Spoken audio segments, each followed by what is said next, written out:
What's going on YouTube? It's your boy Jeremy Wormy. I'm coming at you with another video, and today we're continuing to actually talk about Black Girl Gamers. That's right, Black Girl Gamers, because they decided to go after Gothix again. And for those of you who haven't been paying attention to this or are new to my channel, again, I was on vacation for a week, so some of this stuff actually flew under my radar. But for the most part, Black Girl Gamers was an organization similar to Sweet Baby Inc. They worked a lot on games such as Forspoken and areas of that, doing their diversity consultancy work and focusing in on adding in more black girls in video games. Yay! Well, a former member of theirs, Gothix, decided to come out after Black Girl Gamer decided to go after that Park Place and start, releasing the details and saying, well, they're not really for Black Girl Gamers or any form of actual diversity. They're just for supremacy and their ideological system, that is. So you must agree with them or get cast aside. Now, through all this, you ended up having Black Girl Gamers, attacking her, saying that she's the problem, releasing 30 post-long threads attacking her, saying she was the problem the entire time. We never fired her from the Black Girl Gamers or removed her from Black Girl Gamers. In fact, she removed herself, even though we made it very clear that she wasn't a part of us anymore. It was an insane thing. I'll link to some of the past videos on this whole situation because it's been back and forth, back and forth, back and forth. But then just a few weeks ago, and I did see this one, and I gotta say that this one wasn't that great of a thing to post, but it does bring up an interesting point from Gothix herself, where Black Girl Gamers ended up tweeting out a thing saying 3 weeks of harassment and showing a bunch of random anonymous accounts saying, honestly, some heinous stuff, I'm not gonna lie.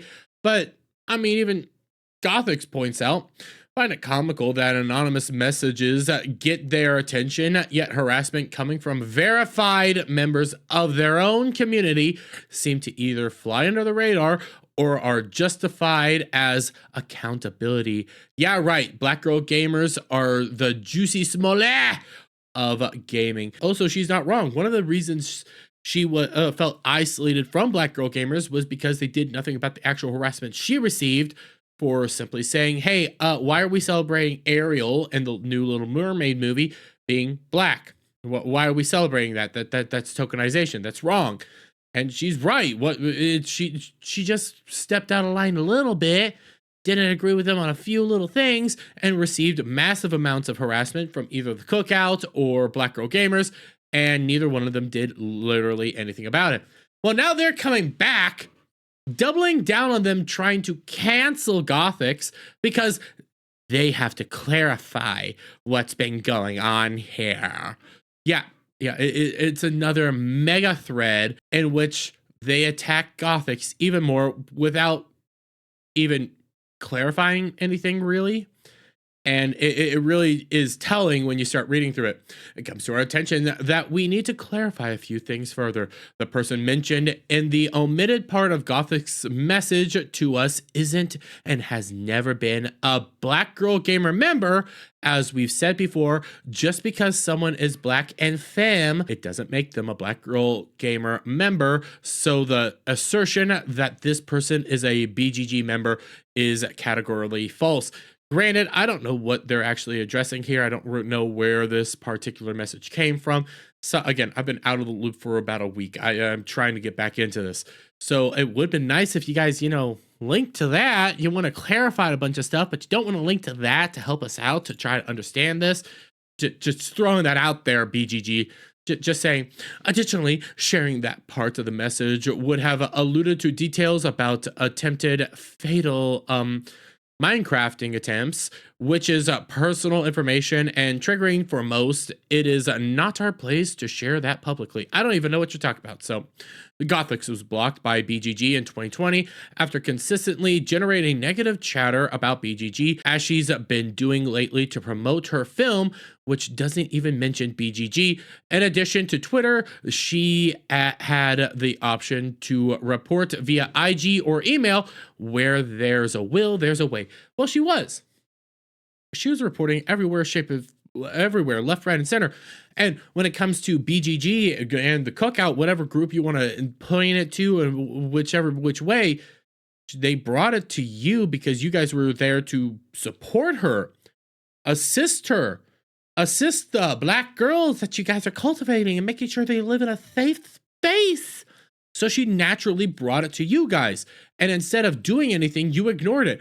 It's IG and email, she sent it to them and they did absolutely nothing either. So saying, well, there's a will, there's a way. Yeah, you were one of her options and none of you did anything to do about it. None of you did any form of, stopped any of this harassment from going down. And you're just blaming her for receiving harassment and saying, well, it's all your fault. It's all your fault you received this, honey. You should have ever said that we shouldn't celebrate Ariel. That's how this really feels when you start breaking it down, but it keeps getting better, keeps getting better. Contrary to the narrative being spun, although we didn't agree with Gothix's stance on the Little Mermaid, we didn't initially remove her as a BGG member because she is entitled to her own opinion, and this controversy had nothing to do with us.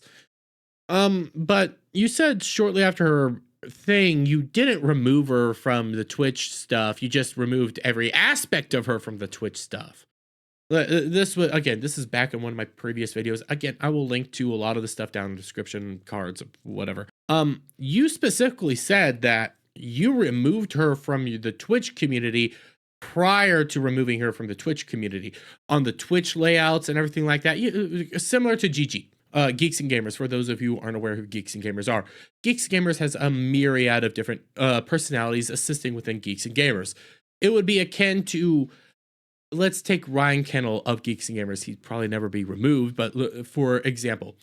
And before they fired Ryan, what they would end up doing is removing every aspect of Ryan's existence from Geeks and Gamers.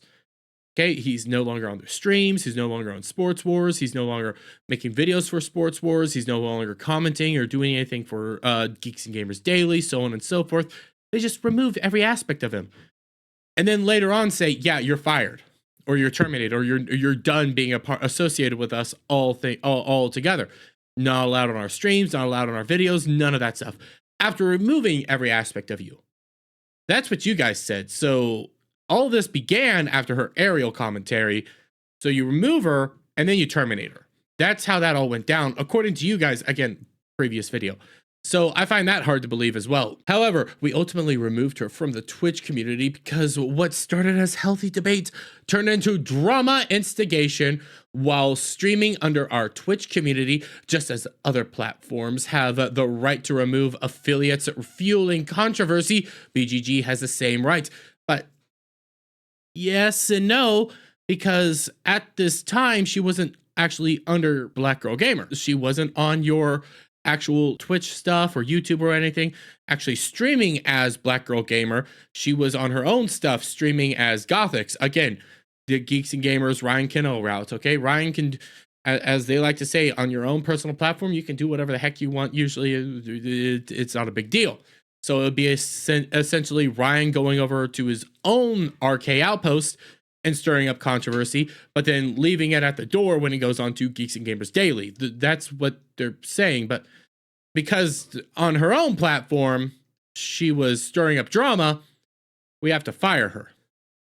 Yeah, no, that's not how that works. She was already out of the affiliate program when you fired her, but okay. Gothix deleted much of her content from this period, but a tweet from the night before her Twitch team removal shows the combative energy she was fostering during the stream. While it's fine for her own platform, it goes against our guidelines, but you never actually show us what the guidelines are. I just got to be real honest with you. And this is just somebody saying, you know what? Let's have some fun. You know, come at me, brah. Let's do this shite. You know, and it's actually kind of fun. I can't play the actual video due to copyright music and everything like that, but it's I find it kind of cool. I find it kind of awesome. You know, let's go. Bring that energy. Come on, haters. Let's go. I like that energy. Even though she was getting a lot of hate. Another deleted tweet by Gothix that is important to note is her inviting people to TwitchCon 2019 to confront her before emailing us regarding said harassment, with no names affiliated with BGG provided. This is why we requested names to launch an investigation into the matter. Here's the problem. Here's the issue. And you see her tweets, and her tweet isn't that bad. It's no different than, you know, what Eric July does from time to time, saying, hey, my haters, come roll up at me when I'm over at MegaCon or something like that. You know, come confront me face to face. So we could do that. You know, confront your haters. I don't have a big problem with that. I think it's sometimes stupid, but it is what it is. Here's the thing.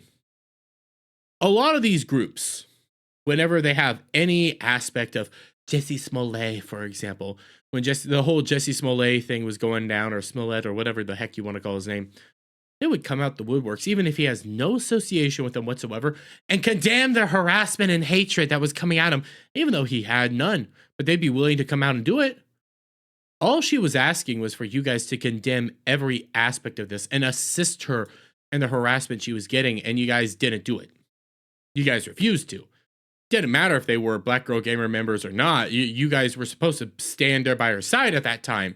That's what you guys promoted the entire time. We will stand by you. You see this in every aspect of these communities. Somebody gets sneezed on, it's like, we stand with this person for their harassment they're receiving. How dare you? And you start thinking, okay, well, these people are out of their minds. But the one time they don't do it is when one individual simply says, I don't want to celebrate The Little Mermaid because she's black now. And you don't want to come out and assist her, even though you're more than willing to assist anybody, even for fake hate crimes. Interesting how that plays out. Interesting. You get them then posting out of context tweets that it's so bad, like I could barely read this. This is an actual screenshot that they posted. Now, real quick, when they post screenshots like this, they do it on purpose because they know it's nearly impossible to read. And I'm not even going to bother trying to work through how to actually read this thing. But they say she's defending blackface, I guess, and I don't see it. I don't see it. But this is all they have. They have her, the fact that she deleted tweets because she was receiving harassment at one point, was combative prior to her own streams, so they shouldn't have had to help her at all, was asking people to come meet her in person, and you never once assisted her. None of this actually proves anything that Gothix did was wrong, and none of this actually assists in any aspect of your cancellation of her, and it actually goes to show something completely different, that you guys are crazy and are willing to unblock a woman, get screenshot, get posts, get whatever you need to try to cancel her even further without giving any real context, while gaslighting your supporters and gaslighting the people that are going to read all this and actually do the math and connect everything. You know, try to gaslight the public, saying that she was the problem the entire time, not us. We did everything right. Even though if it was Jesse Smollett receiving harassment, if it was some random other person receiving harassment, even if it's just from a random person that said, hey, I don't like you, you would come out the woodworks and say, I will defend you because he's a racist. And the one time one of the people was actually getting hordes of harassment, you said nothing. Interesting how that all works. Interesting how that all plays out. But I'm going to leave it there, guys. Let me get you guys' thoughts on all this down in the comments below. If you like this video, please give it a thumbs up. Share it out, friends. Hit that subscribe button. Hit that notification bell for every time I put out a new video and go live, guys. And I'll see you all on the next one. Bye for now.